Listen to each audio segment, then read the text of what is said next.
السلام علیکم ورحمۃ اللہ وبرکاتہ۔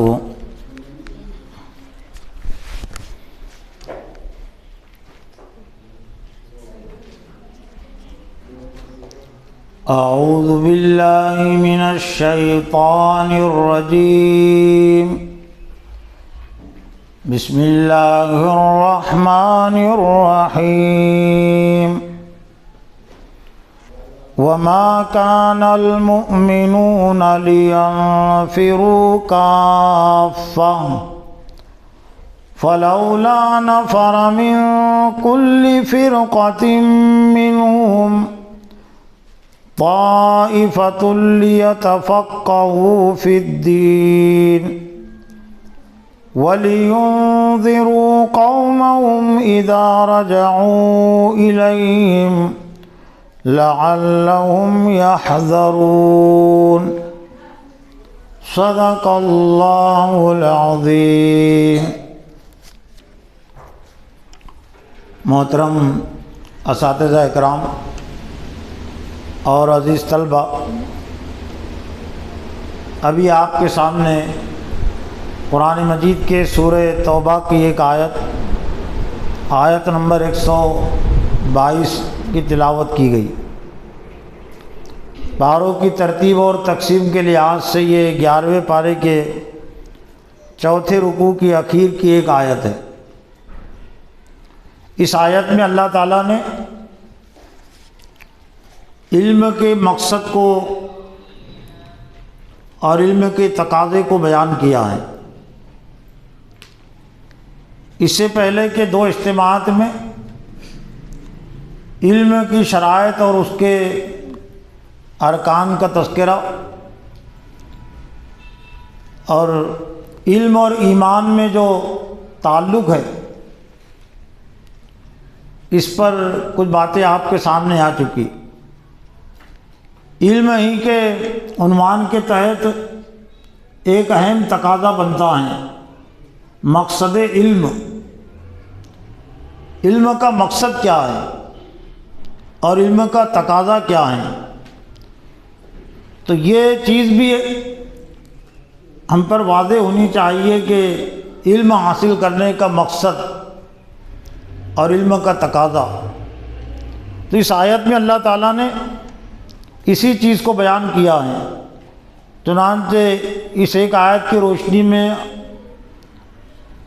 اور ایک اور آیت ہے جو ایک طرح سے اسی کی وضاحت کرتی ہے، مقصد علم کو ہمارے سامنے واضح کرتی ہے، اور وقت رہا تو کچھ احادیث کے ذریعے سے بھی اس عنوان اور موضوع کو آپ کے سامنے پیش کیا جائے گا۔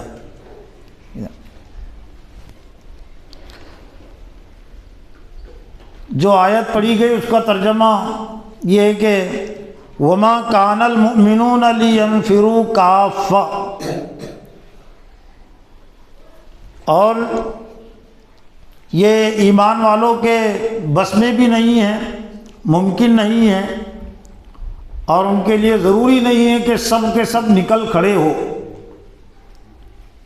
لیکن ایسا کیوں نہیں ہوا؟ فلولا نفر من کل فرقۃ منہم طائفۃ لیتفقہوا فی الدین، لیکن ایسا کیوں نہیں ہوا کہ ایک بڑے گروہ میں سے، بڑی آبادی میں سے ایک چھوٹا گروہ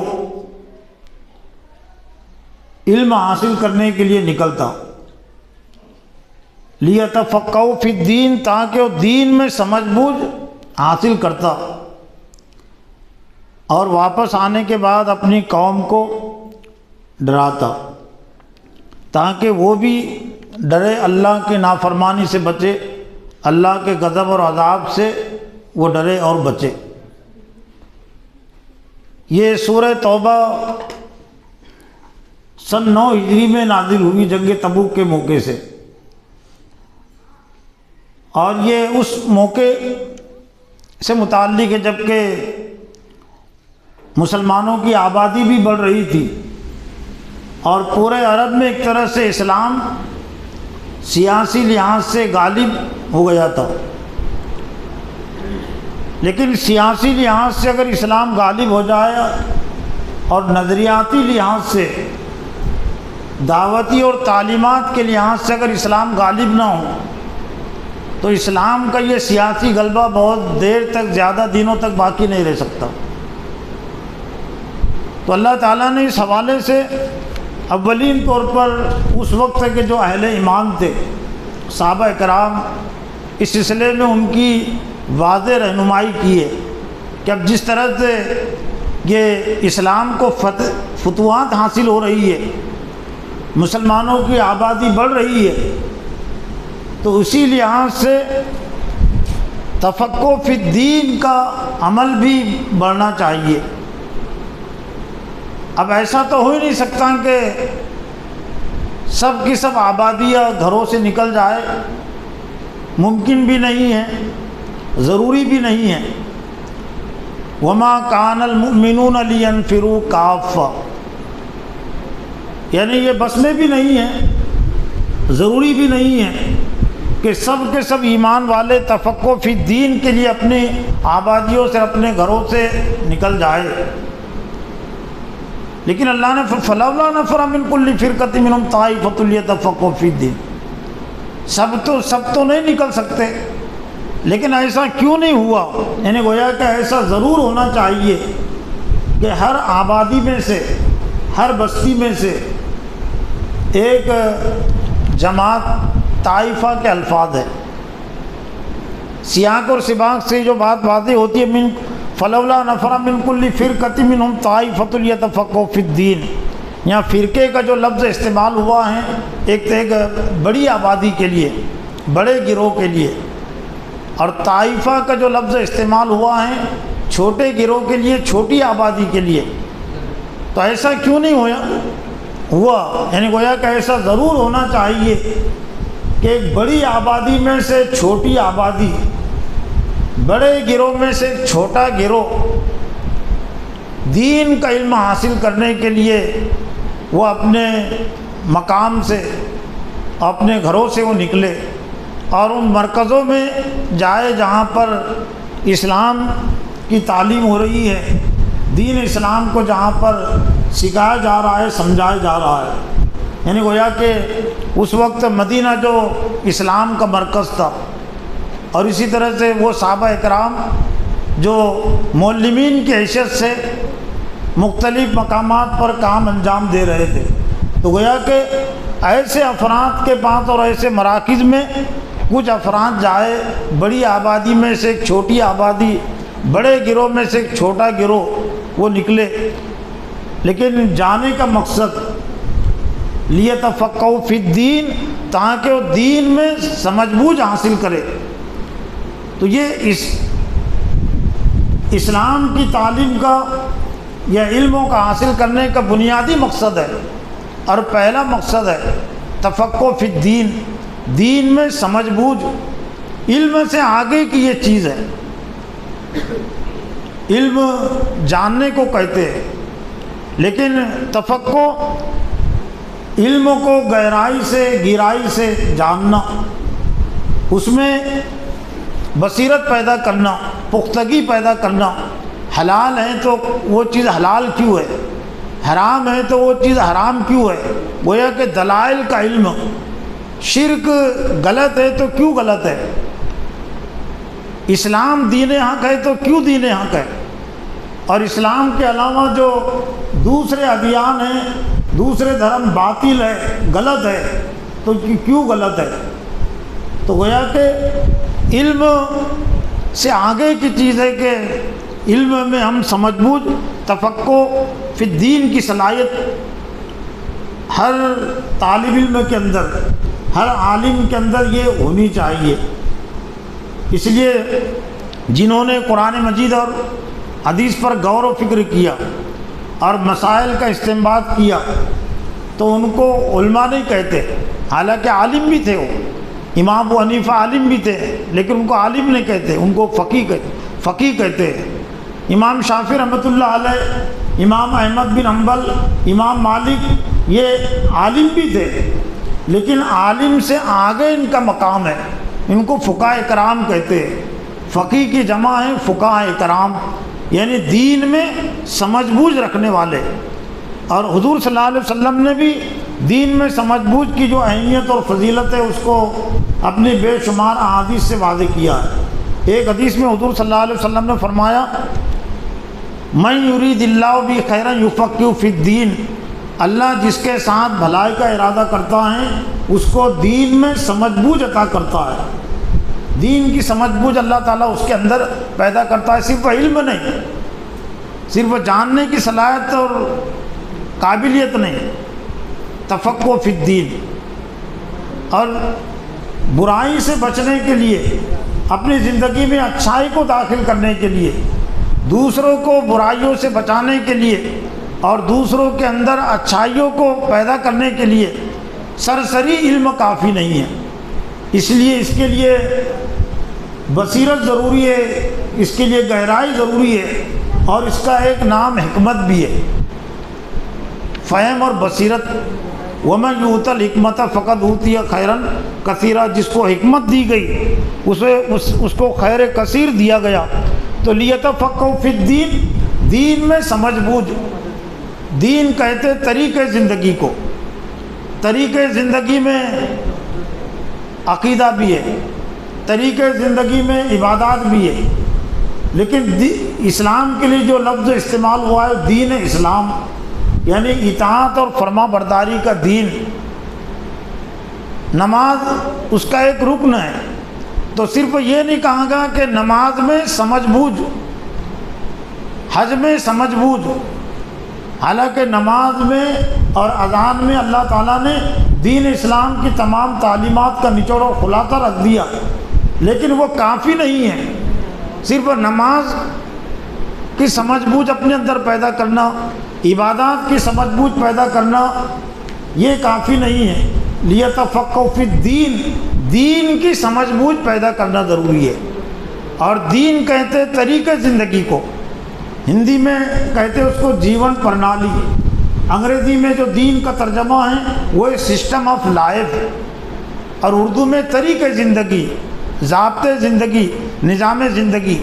یعنی مطلب یہ کہ اللہ تعالیٰ نے انسانوں کے لیے جو طریقے زندگی نازل کیا ہے اسلام کی صورت میں، قرآن مجید کے ذریعے سے، اس میں حلال بھی ہے، اس میں حرام بھی ہے، اس میں کچھ کام کرنے کے اور کچھ کاموں سے بچنا ضروری ہے، جس کو ہدایت کہتے ہیں۔ تو گویا کہ یہ تمام چیزوں میں اپنے اندر تفقہ، سمجھ بوجھ پیدا کرنا، دلیل کا علم بھی اسے ہو، اور باطل کی کمزوری اور باطل کی جو بے ثباتی ہے یہ بھی اس پر واضح اور لوگوں کے سامنے وہ واضح کر سکے۔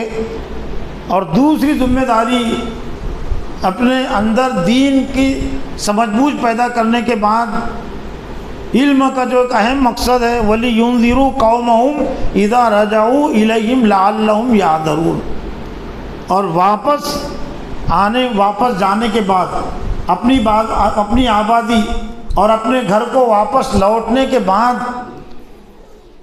وہ لوگوں کو ڈرائے، یعنی دین کا علم اپنی ذات تک محدود نہ رکھے۔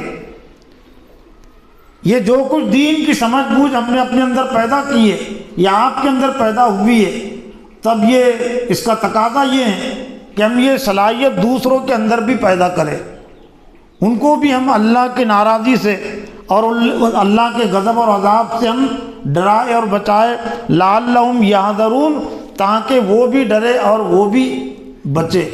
اب یہ دو اہم مقصد ہے، یہ مدارس کے قیام کے بھی دو مقاصد ہیں۔ نبی صلی اللہ علیہ وسلم نے شروع دور سے ہی ایک طرح سے یہ دو مقاصد سے، دو مرکزوں سے لوگوں کو جوڑا ہے۔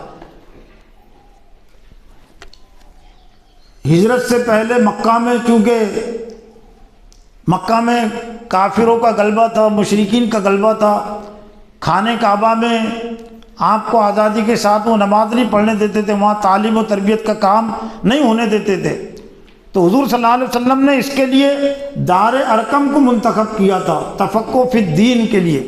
وہ بھی دینی درس سکھاتی، اور جو بھی اسلام قبول کرتا اس کے لیے ضروری تھا کہ وہ دار ارقم میں پہنچے، وہاں حضرت صلی اللہ علیہ وسلم قرآن مجید سناتے تھے، ان کے اندر دین کی صلاحیت پیدا کرتے تھے۔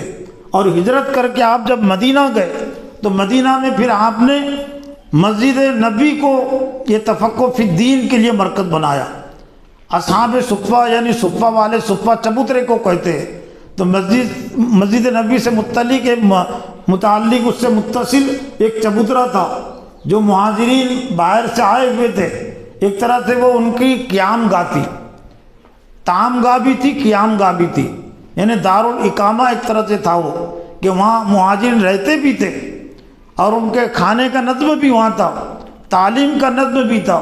اور پھر یہ اسلام کی ایک لمبی تاریخ ہے، جہاں بھی مسلمان گئے ہیں تو انہوں نے پھر یہ دینی تعلیم کے ادارے قائم کیے۔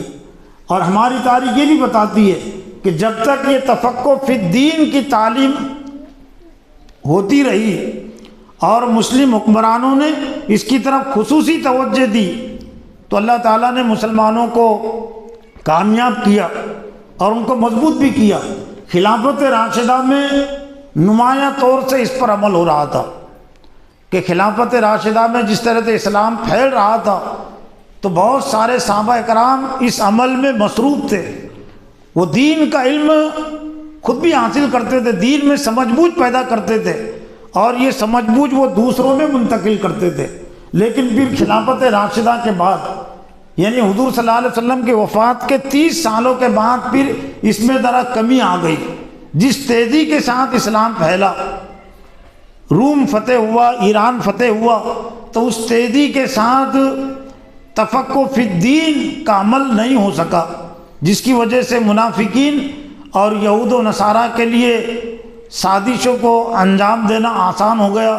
چنانچہ پھر خلافت راشدہ ایک طرح سے وہ ملوکیت میں، بادشاہت میں تبدیل ہو گئی اور مسلمانوں میں بہت سارے فتنے بھی برپا ہوئے، آپس کے اختلاف ہوئے، آپس میں لڑائیاں بھی ہوئی ہے، اور یہود و نصارہ کو پھر موقع ملا ہے اپنی سازشوں کو اور اپنی غلط باتوں کو مسلمانوں میں داخل کرنے کا۔ تو اللہ تعالیٰ نے ایک طرح سے امت مسلمہ کو یہ واضح تعلیم دے دی اس آیت کے ذریعے سے کہ اگر تم اس دنیا میں اللہ کی ہدایت کے مطابق زندگی گزارنا چاہتے ہو تو تمہارے لیے ضروری ہے کہ ایک تو اپنے اندر دین کی صلاحیت پیدا کرے۔ اب یہ کہ ایک ہے اسلام کا واضح حلال و حرام کا علم، طلب العلم فریضۃ علی کل مسلم، علم کا طلب کرنا ہر مسلمان پر فرض ہے۔ حلال کیا ہے، حرام کیا ہے، یہ جاننا یہ تو ہر ایک مسلمان کے لیے ضروری ہے۔ ایک اسلام کا علم فرض عین جو ہر ایک کے لیے ضروری ہے، لیکن ایک علم فرض کفایہ کہ امت مسلمہ میں کچھ مفکرین رہے، مربین رہے۔ مثال کے ذریعے سے آپ سمجھ سکتے ہیں کہ ہر ایک کے لیے ضروری ہے اپنی صحت کے متعلق جو چیزیں اس کی صحت کو خراب کرنے والی ہے تو ان چیزوں سے بچے رہے اور ان چیزوں کو اختیار کرے جو اس کی صحت کو باقی رکھنے میں مددگار بنتی ہے۔ جو چیزیں صحت کے لیے نقصان دہ ہیں ان سے بچنے کی کوشش کرے۔ لیکن ڈاکٹر بننا ہر ایک کے لیے ضروری نہیں ہے، مدرس بننا ہر ایک کے لیے ضروری نہیں ہے، انجینئر بننا ہر ایک کے لیے ضروری نہیں ہے۔ معاشرے میں کچھ افراد تو ایسے ہونا چاہیے کہ جو دردی بھی ہو، جو ٹیلر بھی ہو، جو کپڑے سی سکے، لیکن ہر ایک کے لیے دردی بننا ضروری نہیں ہے نا، ہر ایک کے لیے سلا ہوا کپڑا پہننا ضروری ہے، لیکن ہر ایک کے لیے ٹیلر بننا ضروری نہیں ہے۔ تب کیا ہو سکتا ہے راستہ؟ اس کا راستہ یہ ہو سکتا ہے کہ معاشرے میں، محلے میں کچھ افراد کپڑے بھی سیے تاکہ دوسرے لوگ وہ سلے ہوئے کپڑے پہن سکے۔ تو یہی سمجھ لیجئے کہ ہر ایک کے لیے فقیہ بننا ضروری نہیں ہے، اور ہر ایک فقیہ بن بھی نہیں سکتا، ہر ایک مفکر بن بھی نہیں سکتا، ہر ایک مربی بن بھی نہیں سکتا، لیکن ہر ایک کے لیے ضروری ہے کہ وہ اپنا فقیہ سے اور مربی سے تعلق و رشتہ جوڑے رکھے۔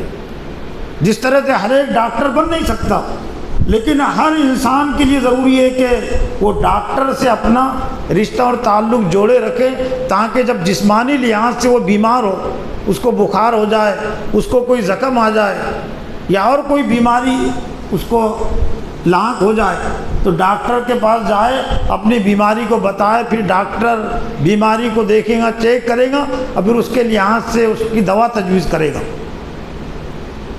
تو انسان صرف جسم ہی کا نام نہیں ہے، انسان کو روح بھی ہے۔ ایک ہے اس کا جسمانی وجود اور ایک ہے اس کا روحانی وجود۔ تو جس طرح سے اس کا جسم بیمار ہوتا ہے، جسم کمزور ہوتا ہے، اور جسموں کو صحت مند رکھنے کے لیے، جسموں کو تندرست و توانا رکھنے کے لیے اللہ تعالیٰ نے مختلف چیزیں دنیا میں پیدا کی ہے، تو اسی طرح سے اس کا دل بھی کمزور ہوتا ہے، اس کا عقیدہ بھی کمزور ہوتا ہے، اس کا دل بھی بیمار ہوتا ہے۔ تو دل کو صحت اور تندرستی عطا کرنے کے لیے اللہ تعالیٰ نے قرآن مجید کو نازل کیا ہے۔ چنانچہ سورہ یونس کی ایک مشہور و معروف آیت ہے، سورہ یونس کی آیت نمبر 57، یا ایھا الناس قد جاءتکم موعظۃ من ربکم وشفاء لما فی الصدور وہدی ورحمۃ للمؤمنین۔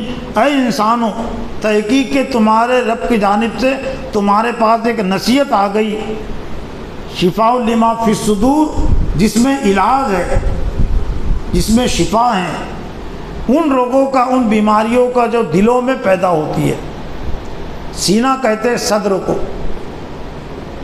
کیونکہ دل سینے میں ہوتا ہے، اس لیے وہ صدر کا جو لفظ ہے وہ دل کے لیے بھی استعمال ہوا ہے۔ تو قرآن مجید میں یہ دلوں کی بیماریوں کی شفا ہے، علاج ہے، وہ ہدی و رحمۃ للمؤمنین، اور اس میں ہدایت ہے اور رحمت ہے مومنین کے لیے۔ تو ایک تو اللہ تعالیٰ نے روزانہ کی اذان کے ذریعے سے اور نماز کے ذریعے سے، قرآن کے ذریعے سے اپنے دلوں کی پاکی صفائی کا انتظام کیا۔ لیکن اس کے علاوہ بہت ساری بیماری جو معاشرے میں رہنے کی وجہ سے پیدا ہوتی ہے، باطل پرستوں کی تحریکوں سے، سازشوں سے پیدا ہوتی ہے، تو اللہ تعالیٰ یہ چاہتا ہے کہ مسلم معاشرے میں مربین بھی موجود رہے۔ کتنے مربین رہے؟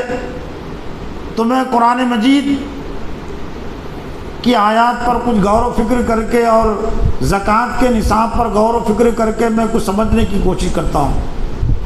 زکوٰۃ کا جو نصاب ہے وہ ہے 2.5%۔ اس کے لیے بھی زکوٰۃ ہی کے الفاظ ہے نا، وہ مال کی زکوٰۃ ہے۔ 2.5% نکالنے سے مال پاک اور صاف ہوتا ہے۔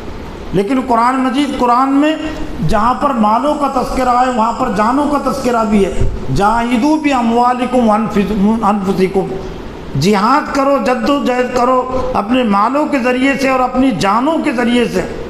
تو جس طرح سے جائز طریقے سے کمایا ہوا مال 2.5% نکالے بغیر وہ پاک نہیں ہوتا۔ 2.5% کا مطلب ہوتا ہے 40 پر 1، 40,000 روپیوں پر 1,000 روپیے، 4,000 روپیے پر 100 روپیے نکالنا ضروری ہے۔ 1 لاکھ روپیے اگر ہے تو 2,500 روپیے، 2.5%، اسی کو کہتے ہیں نا 2.5% کا مطلب 100 میں سے 2.5%، 40واں حصہ اس کو کہتے ہیں۔ تو اب گویا کہ 40واں حصہ مال نکالنے سے مال پاک اور صاف ہوتا ہے۔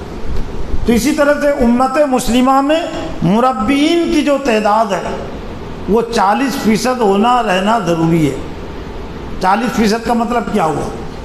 40% کا مطلب یہ کہ نہیں، 40% نہیں، 40 میں سے 2.5% کا مطلب 2.5%، یعنی 2.5% مربین کی تعداد ضروری ہے۔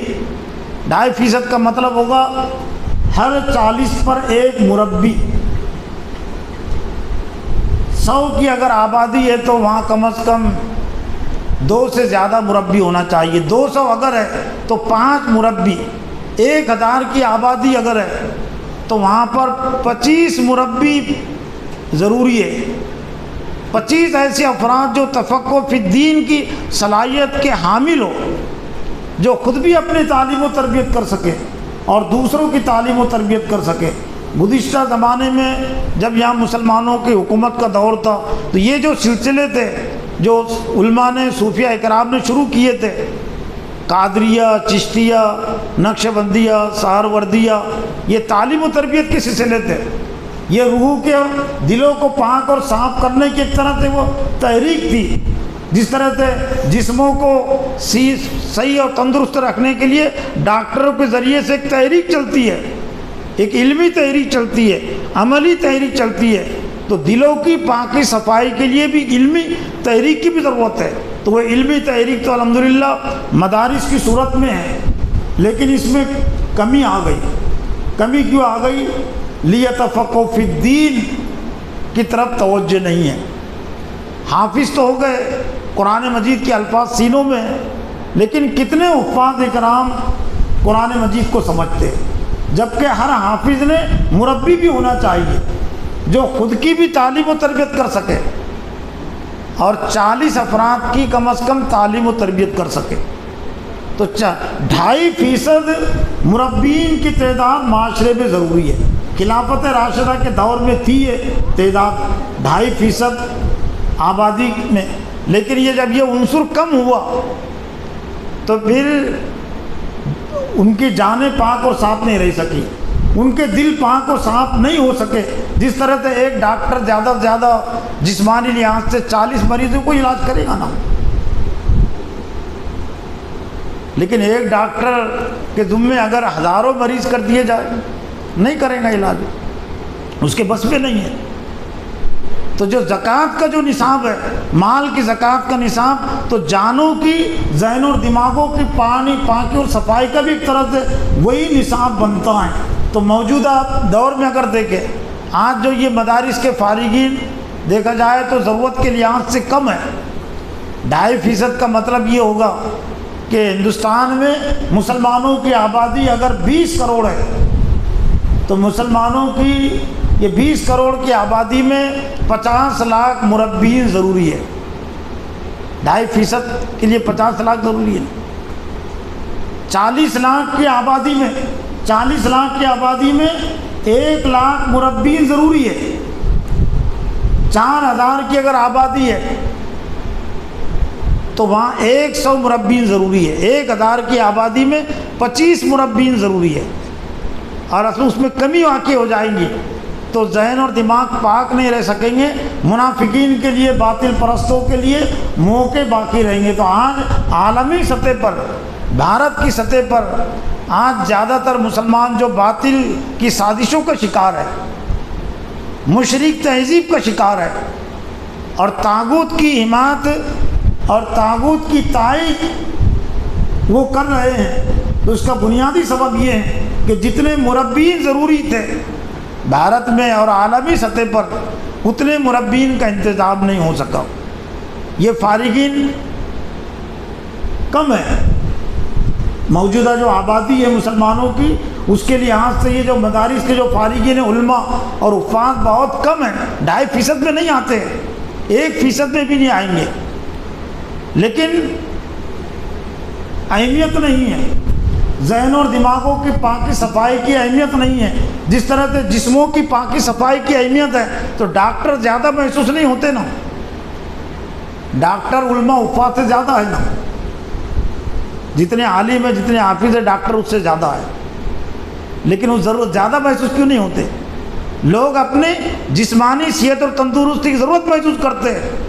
بیماری سے بچنا ضروری ہے، بیماریوں کو دور کرنا ضروری ہے، جسمانی بیماریوں کو، تو لوگ اس کی ضرورت سمجھتے ہیں، لیکن اسی طرح سے وہ یہ نہیں سمجھتے کہ دل اور دماغوں میں جو بیماریاں پیدا ہوتی ہے یا جو شیطان پیدا کر ڈالتا ہے، فی قلوبہم مرض فزادہم اللہ مرضا، بیماری کا جو لفظ ہے قرآن مجید میں وہ جسمانی بیماریوں کے لیے استعمال نہیں ہوا ہے، وہ دل کی بدعقیدگی کے لیے، دل کی خرابی کے لیے، برے اعمال کے لیے اور برے عقائد کے لیے بیماری کا لفظ قرآن مجید میں استعمال ہوا ہے۔ فی قلوبہم پہلے پارے کے دوسرے رکوع میں یہ منافقین کے کردار میں کہ فی قلوبہم مرض فزادہم اللہ مرضا، ان کے دلوں میں بیماری ہے، اللہ تعالیٰ نے ان کی بیماری کو اور زیادہ بڑھا دیا۔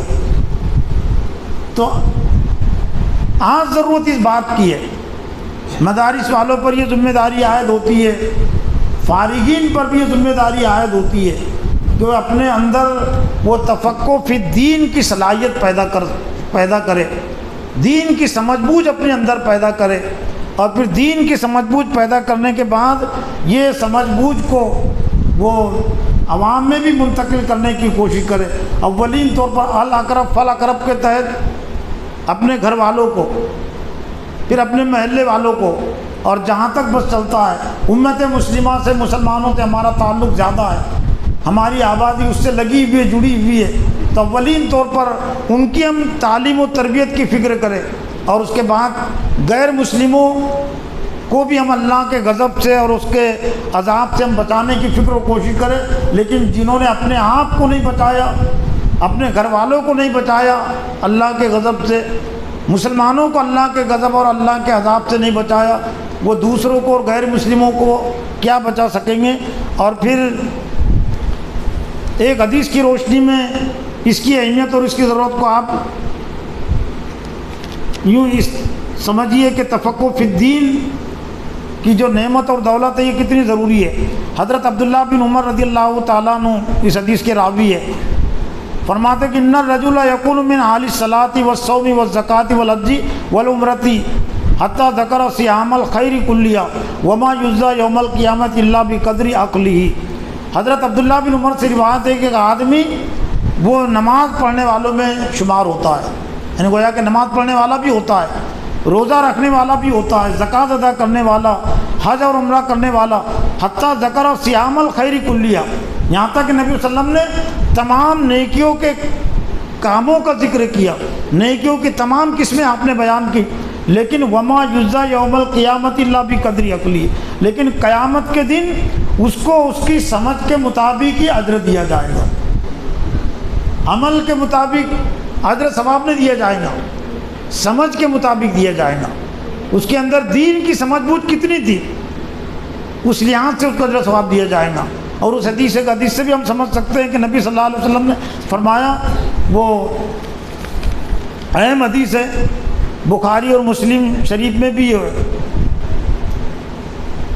کہ ان معاویہ رضی اللہ تعالیٰ عنہ، نبی صلی اللہ علیہ وسلم نے حضرت معاویہ رضی اللہ تعالیٰ عنہ اس حدیث کے راوی ہے کہ من یرید اللہ بہ یفقہہ فی الدین، اللہ تعالیٰ جس کے ساتھ بھلائی کا ارادہ کرتا ہے اس کو دین کی سمجھ عطا کرتا ہے۔ وہ انما انا قاسم واللہ یؤتی، اور میں دینے والا، وہ انما انا قاسم واللہ یؤتی، اللہ کے رسول فرمایا کہ میں تقسیم کرنے والا ہوں اور اصل اللہ دینے والا ہے۔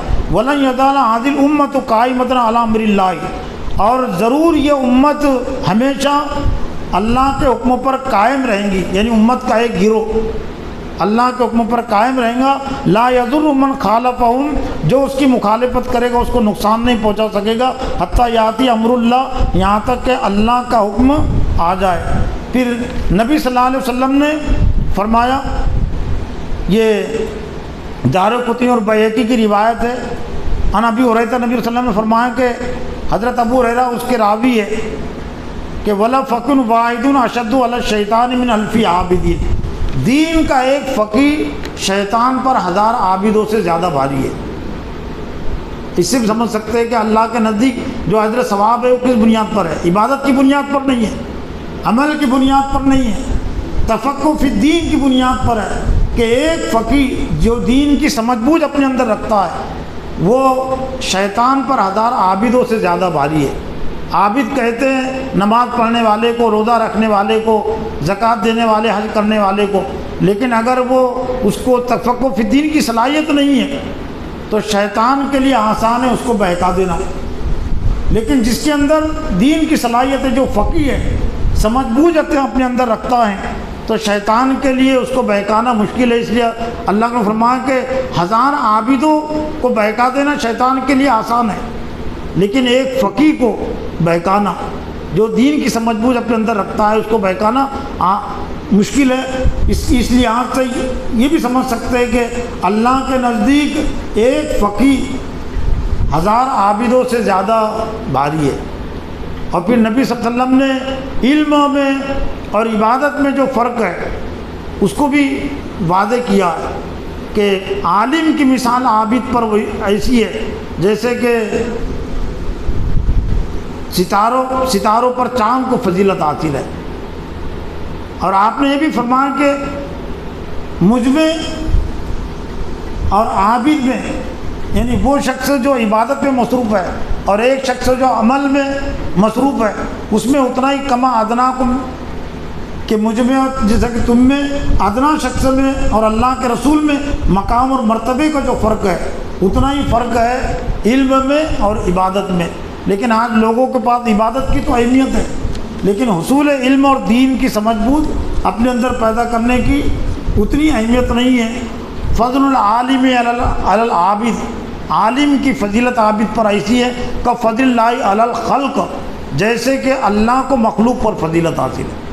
یعنی مخلوق کے درمیان میں اللہ کے درمیان میں مقام اور مرتبے کا جو فرق ہے تو اتنا ہی فرق ہے عابد میں اور عالم میں، یعنی علم والے میں۔ اور علم والے میں خاص طور سے جو دین کی سمجھ بوجھ اپنے اندر رکھتا ہے۔